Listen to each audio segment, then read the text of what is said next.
Guess you don't count. Those 4 words hit harder than any slap ever could.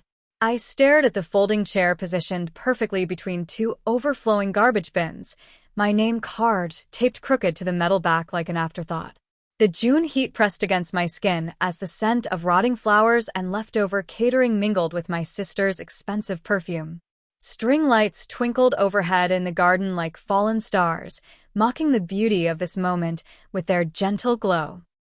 Laughter echoed from the main reception area, where crystal glasses clinked and heels clicked against marble floors, sounds of celebration that felt worlds away from my trash-can throne.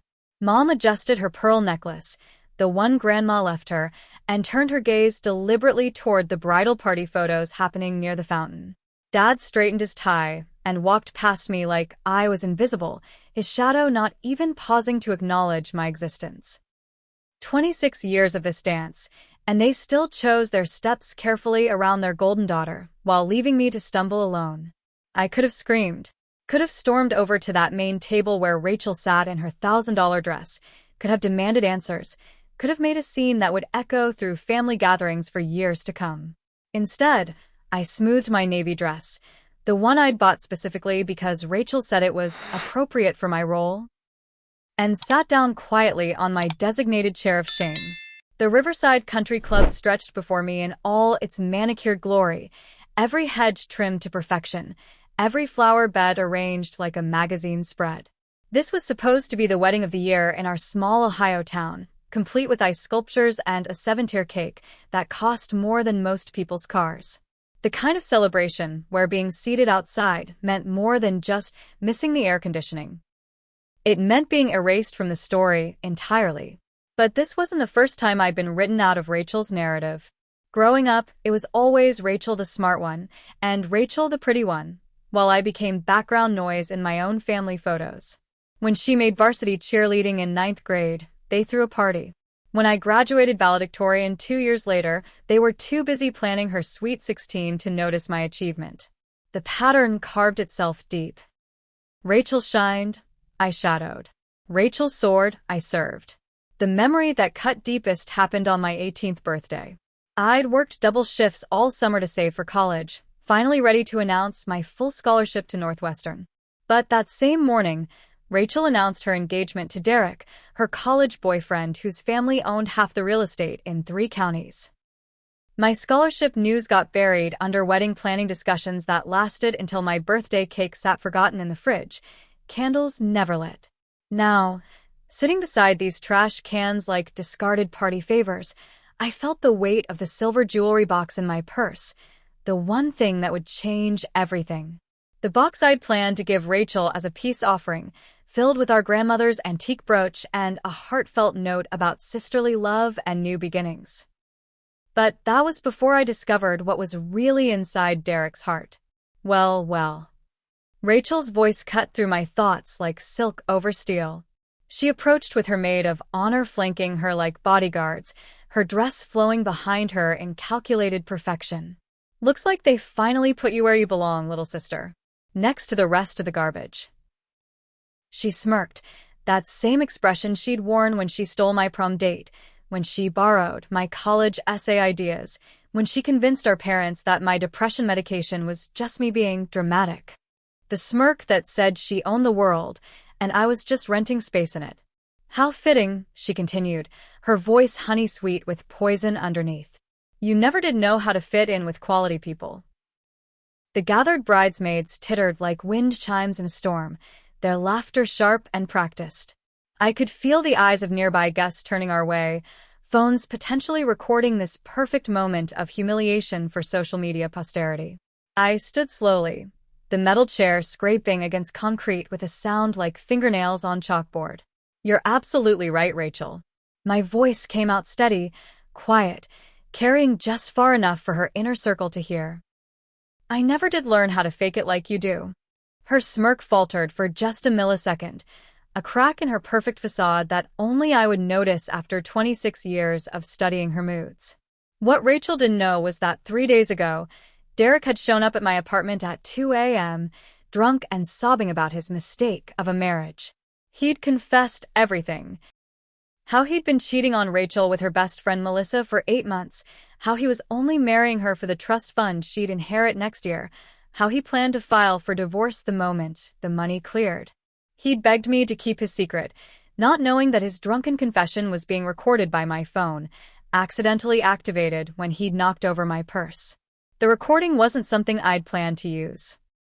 I'd actually come here tonight ready to delete it, ready to give Rachel the benefit of the doubt, ready to try building the sisterhood we'd never had.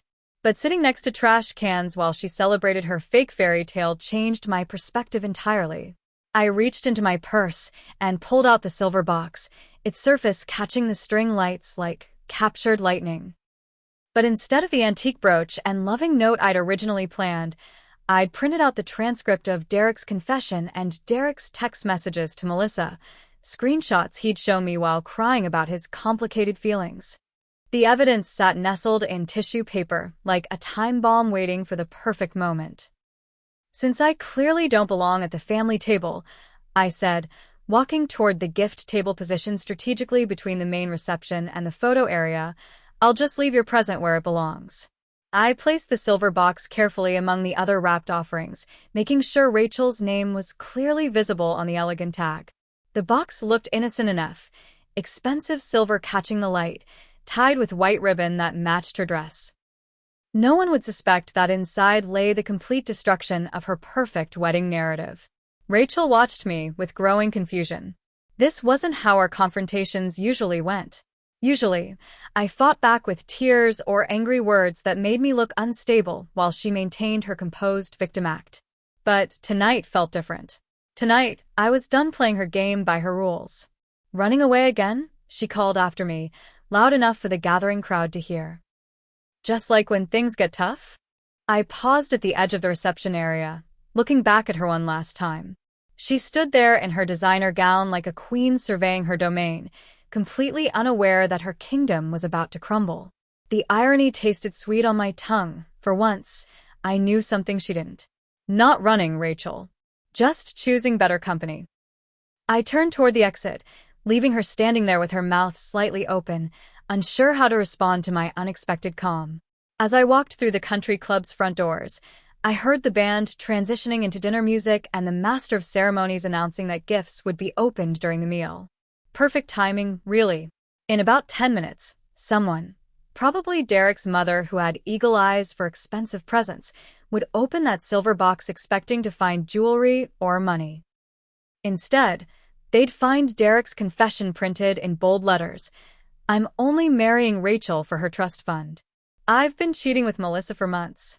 This whole wedding is just an expensive lie." I made it to my car just as the first screams echoed from inside the country club. Through the floor-to-ceiling windows, I could see the reception area erupting into chaos. The band stopped mid-song, glasses shattered against marble floors, and phones emerged from purses faster than flowers had fallen from bouquets earlier. Derek's mother stood at the gift table, holding the printed confession with trembling hands while Derek tried desperately to snatch it away. But too many people had already seen, already read, already started whispering.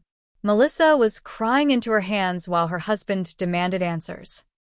Rachel stood frozen in the center of it all, her perfect composure finally cracking like ice in spring. The wedding guests divided into camps instantly, some defending Rachel, others backing away from the scandal, most just recording everything for later social media analysis. But the damage was spreading too fast to contain. Derek's confession had included details about the prenup negotiations, about Rachel's trust fund stipulations, about conversations she'd had with their lawyer about protecting her family's wealth from gold diggers. Irony so thick you could cut it with a wedding cake knife. Derek was now shouting denials that nobody believed, his face red with alcohol and panic. The groomsmen looked shell-shocked while bridesmaids whispered frantically in corners. And Rachel, beautiful, composed, always in control Rachel, was experiencing her first public humiliation in 26 years of life. Her dress, that symbol of perfection and new beginnings, now looked like a costume. Her makeup, applied by professionals that morning, streaked down her cheeks like melted dreams. The bouquet she'd thrown earlier lay forgotten on the floor, trampled by guests fleeing the scene or rushing closer for better video angles. But the real collapse came when Derek, cornered by both families and faced with undeniable evidence, finally broke down completely. "It's all true," he sobbed, falling to his knees on the marble floor. "I never loved her. I just needed the money for my business." Rachel knew. She had to know something was wrong. That's when Rachel's mask shattered entirely. The golden child who'd never faced real consequences, who'd always managed to spin situations in her favor, found herself completely powerless. Her screams echoed through the country club's elegant halls, raw and primal and desperate. Years of carefully constructed superiority crumbled in minutes. I sat in my car watching this destruction unfold, feeling strangely peaceful. No satisfaction exactly, just the quiet freedom that comes from finally telling the truth. The lake beyond the country club reflected the setting sun like a mirror, and for the first time in years, I saw my own reflection clearly too. The drive home felt like emerging from underwater. Every breath came easier. Every mile between me and that toxic celebration felt like reclaimed territory. My small apartment, the one Rachel always mocked as sad and temporary, now felt like a sanctuary. I hung my navy dress carefully in the closet, made coffee in my favorite mug, and sat by my window watching normal people live normal Saturday evening lives. The text started around midnight. "Mom, how could you do this to your sister? Dad, we need to talk. This family requires discussion. Rachel, you destroyed my life. Derek, please call me. I can explain everything." Even distant cousins and family friends who'd never texted me before. "What happened at the wedding? Is Rachel okay?" Each message felt like echoes from a world I'd already left behind. For 26 years, I'd carried their guilt, absorbed their blame, apologized for existing in their perfect family portrait. But tonight, sitting in my quiet apartment with my coffee and my conscience clear, I realized something profound. Their emergencies were no longer my responsibility. I turned off my phone and went to sleep, dreamless and deep. Sunday morning brought new freedom with the sunrise. I made pancakes, something Rachel always criticized as too heavy for breakfast, and ate them slowly while reading a book I'd been saving for months. The world outside continued spinning, but for the first time in my adult life, I wasn't spinning with it.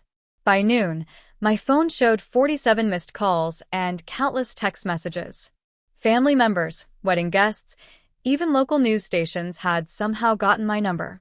But their desperation felt distant now, like noise from a party I'd chosen not to attend.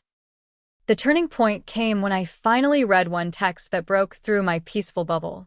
"Grandma's friend Margaret. Your grandmother would be proud. Some truths need telling, even when families don't want to hear them." I'd forgotten that Margaret had been at the wedding, forgotten that she'd known our family dynamics for 50 years. Her words carried weight that all the guilt trips and manipulation couldn't match. But the most important text came that evening, from an unknown number. "Hi, this is Melissa's sister Jenny. I wanted you to know that Melissa finally left her husband today after seeing Derek's confession. She said seeing someone brave enough to tell the truth gave her courage to stop living lies. Thank you." Sometimes the best revenge isn't revenge at all. It's just refusing to keep other people's secrets when those secrets are hurting innocent people. Melissa had been trapped in her own toxic marriage, and Derek had been using her just as much as he'd used Rachel. My truth had freed more than just myself. As the weeks passed, the aftermath settled into new patterns. Mom and Dad eventually stopped calling, probably relieved that their problem child had removed herself from their social equations.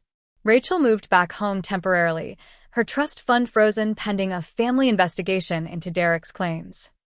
The small-town scandal provided entertainment for months, but my role in it faded as newer gossip emerged.